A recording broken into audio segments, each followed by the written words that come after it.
Hai, Assalamualaikum warahmatullahi wabarakatuh. Balik lagi sama saya Alfa di sekolah kaki 5 Bang Ucup.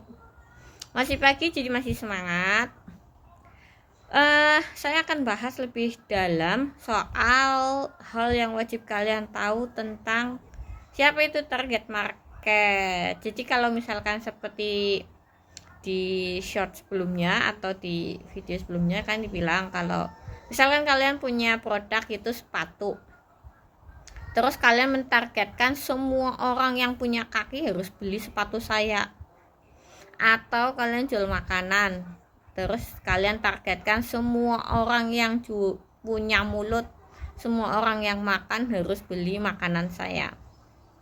Itu bukan kayak gitu konsepnya ya. Kenapa bukan kayak gitu? Ini logika aja ya, gambaran sederhananya. Ya anak bayi nggak mungkin lah makan sate kambing. Jadi anak bayi nggak bisa jadi target market untuk pedagang sate kambing ataupun cilok. Anak bayi nggak makan cilok. Jadi tidak semua orang memiliki kebutuhan atau bisa dijadikan target market oleh kita.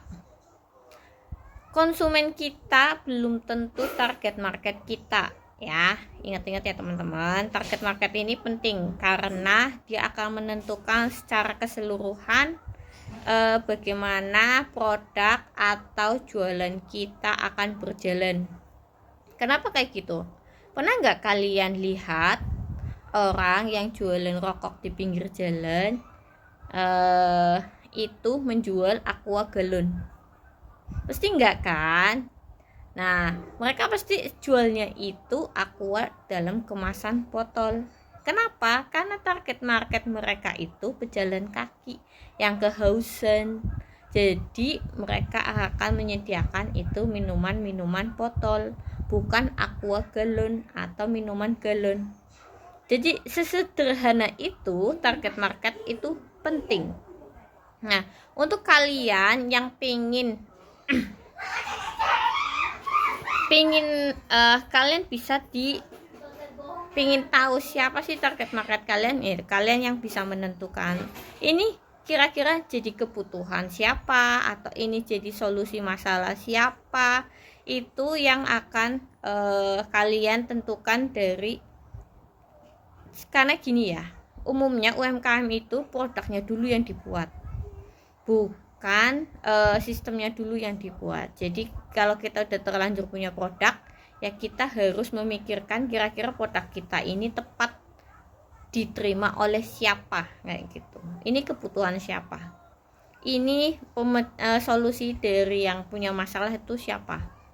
Itu yang kalian harus tentukan. Misalkan ya, target market saya itu wanita usia 35 sampai 35 sampai 39. Nah, di rentang usia itu untuk di Kabupaten Kota Tegal itu ada sekitar 60 ribuan orang.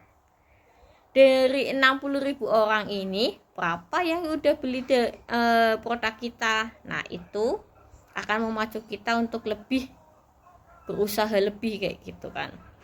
Misalkan dari 60 ribu ternyata pelanggan saya baru 100, masih jauh.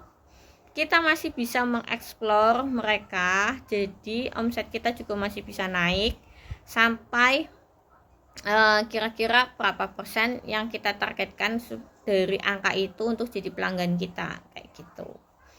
Nah, kalian harus lebih menspesifikkan target market itu agar lebih mudah dalam menerapkan strategi usaha kalian. Jadi misalkan kayak gini, kalau rentang usia 35 sampai 39 ini kan masih terlalu umum.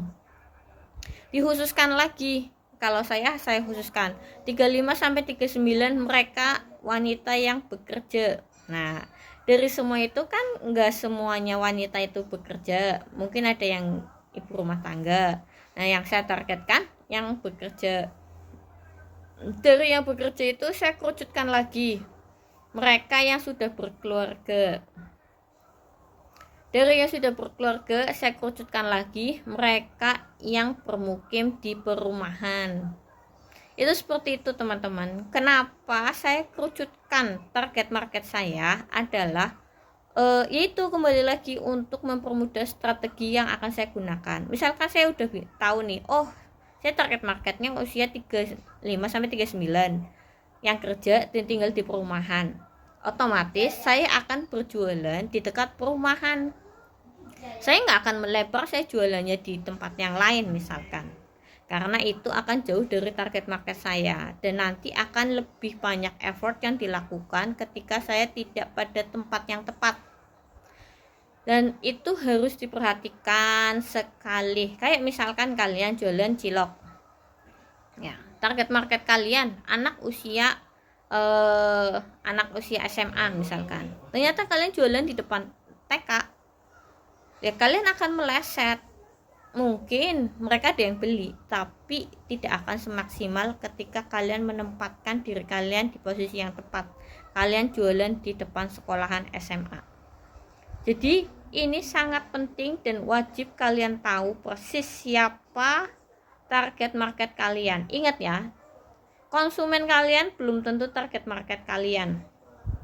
Dan target market kalian insya Allah akan jadi konsumen kalian. Itu harus benar-benar kalian perhatikan. Karena kayak gini, misalkan target market saya usia 35 sampai 39. Ternyata ada ibu-ibu usia 60 beli roti saya. Dia tidak masuk dalam target market saya, tidak masuk dalam mode promo saya atau konsep marketing saya atau konsep strategi yang saya susun. Itu tidak akan masuk, saya tidak masukkan. Dan mereka itu konsumen, dan itu bonus buat saya, tapi tidak masuk dalam strategi yang akan saya terapkan. Jadi kalian untuk menerapkan strategi itu harus memperhatikan secara detail siapa target market kalian. Nah, untuk video kali ini cukup sekian, disclaimer aja, ini berdasarkan pendapat saya, pengalaman saya, buku yang saya baca. Kalau kalian merasa sudah pandai, monggo boleh di skip aja, santai aja. Buat kalian yang mau like, comment, subscribe itu thank you banget, kalian udah baik hati. Semoga ini bisa jadi amal jariah aja ya buat saya, dan bisa bermanfaat buat yang mendengarkan kayak gitu. Dah, see you. Assalamualaikum.